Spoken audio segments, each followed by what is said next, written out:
In diesem Film geht es um die sinnvolle Nutzung von für die Modellbahn problematischen Räumen.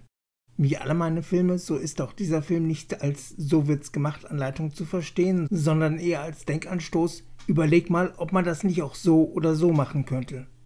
Entsprechend gibt es in diesem Film Denkanstöße für euch, wie ihr mit euren Raumproblemen umgehen könnt oder umgehen könntet. Und jetzt viel Spaß mit dem zur Verfügung gestellten Informationsangebot. In der Videobeschreibung gibt es übrigens eine anklickbare Inhaltsübersicht. Also nicht groß rumflennen, dass ihr nicht das vorgesetzt bekommt, was ihr wollt, sondern selbst aktiv werden. Dieser Kanal ist Teil des Angebots von Thorstens MOBA Planungsdienst, dem Planungsdienstleister für ungewöhnliche Modellbahnanlagen. Wer seine Modellbahn von mir planen lassen will, kann mich auch über YouTube kontaktieren. Dazu einfach von einem meiner Videos auf meine Kanalseite klicken, dort Kanalinfo anklicken und jetzt E-Mail-Adresse ansehen anklicken. Dann erscheint die E-Mail-Adresse, unter der ihr mich erreichen könnt. Wer meine Filme ohne Werbung, ohne Eigenwerbung und ohne Abo-Aufforderung sehen will, muss sie bei mir zum Download bestellen. Das ist übrigens ein Angebot, das entstanden ist, weil diverse Kurzstreckendenker sich beschwert haben, dass auf einer Werbeplattform Werbung läuft. Sie haben große Krokodilstränen vergossen, weil sie sich diese ach so unsägliche Werbung ansehen müssen. Aber um es mal klipp und klar zu sagen: Müssen muss niemand was. Es zwingt euch niemand, meine Filme anzusehen. Aber kommen wir zurück zum Bestellvorgang. Der wird in einem separaten Film erklärt. Der Link zu dem Film ist in der Infocard oben rechts in der Ecke oder unten in der Videobeschreibung. So, und jetzt mal im Schnellformat. Bewerten, abonnieren, Glöckchen klicken und meinen anderen Kram angucken. Einen Link zu den alten Filmen findet ihr oben rechts in der Ecke. Das war's. Viel Spaß beim Film und glaubt nicht alles, was ich sage. Oder denkt zumindest über das Gesagte nach.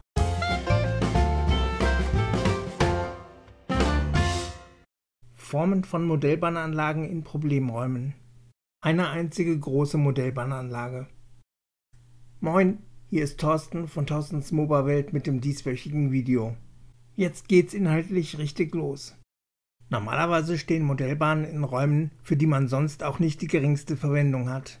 Oft sind an allen möglichen und unmöglichen Stellen Fenster oder Türen, eventuell auch Sicherungskisten oder ähnliches.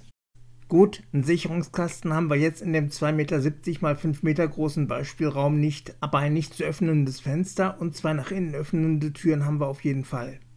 Für eine klassische Rechteckanlage gibt es fast keinen ungünstigeren Raum. Okay, das war ein bisschen übertrieben, aber irgendwie geht's schon in die Richtung. Aber Rechteckanlagen sind sowieso so sexy wie Trude Herr. Heute baut man die Modellbahn ja eher an der Wand lang.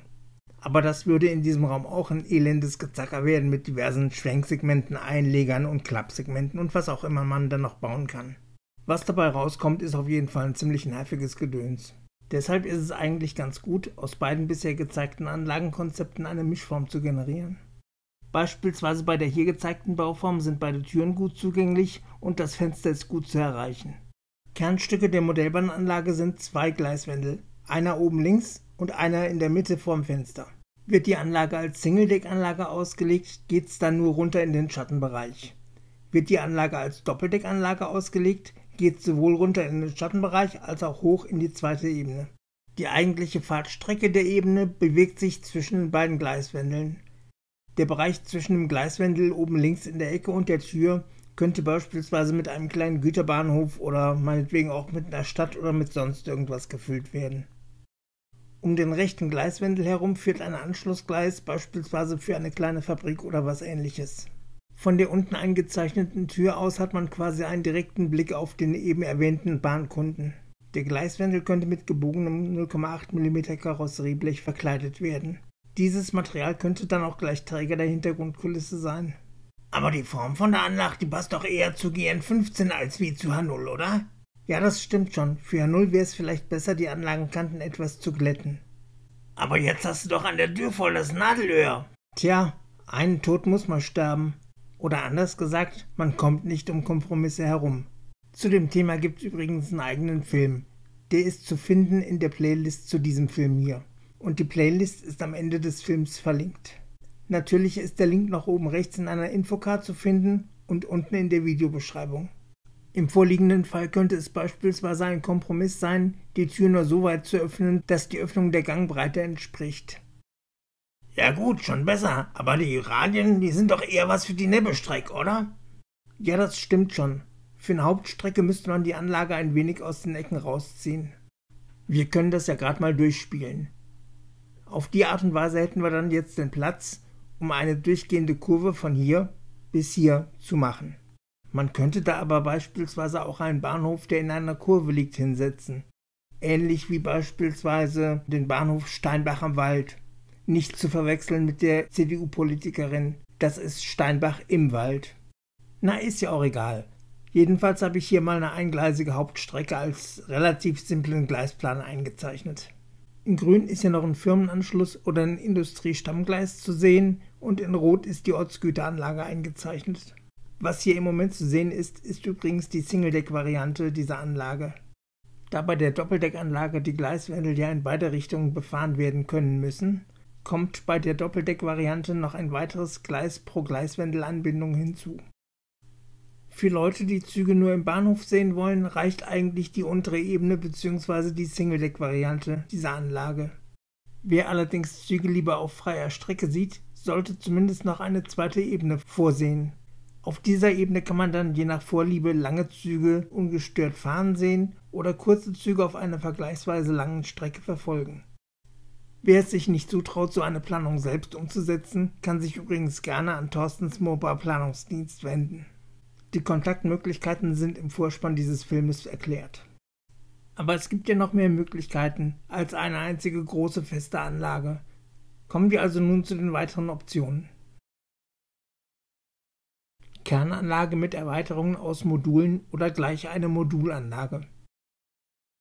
Nun, ich bin zugegebenermaßen nicht der unbändige Fan von Modulen, aber der Vollständigkeit halber will ich diese Option erwähnen.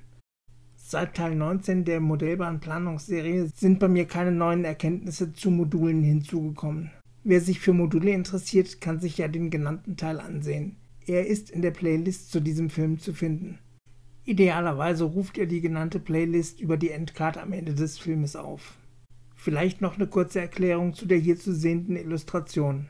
Die hellgrünen Elemente sind Module in einer Standardgröße, die zu diesem Raum passt. Die dunkelgrünen Bereiche hingegen sind Elemente, die speziell für diesen Raum angefertigt wurden, damit die Module besser hier reinpassen. Aber wenn man das sowieso schon machen muss, dann kann man auch gleich eine ganze Kernanlage bauen, an die man einfach verschiedene Module ansetzen kann. Gut, zugegeben, in dem vorliegenden Beispiel ist das Verhältnis zwischen Kernanlage und Modulen etwas albern, aber ich denke, das Grundprinzip ist verständlich. Mehrere kleine Modellbahnanlagen. Dass der Raum ungünstig ist für eine große Anlage, heißt ja nicht, dass er generell ungeeignet ist für die Modellbahn. Man kann ja auch überlegen, ob man nicht verschiedene kleinere Anlagen baut. In dem Fall wäre der Raum gar nicht so ungünstig.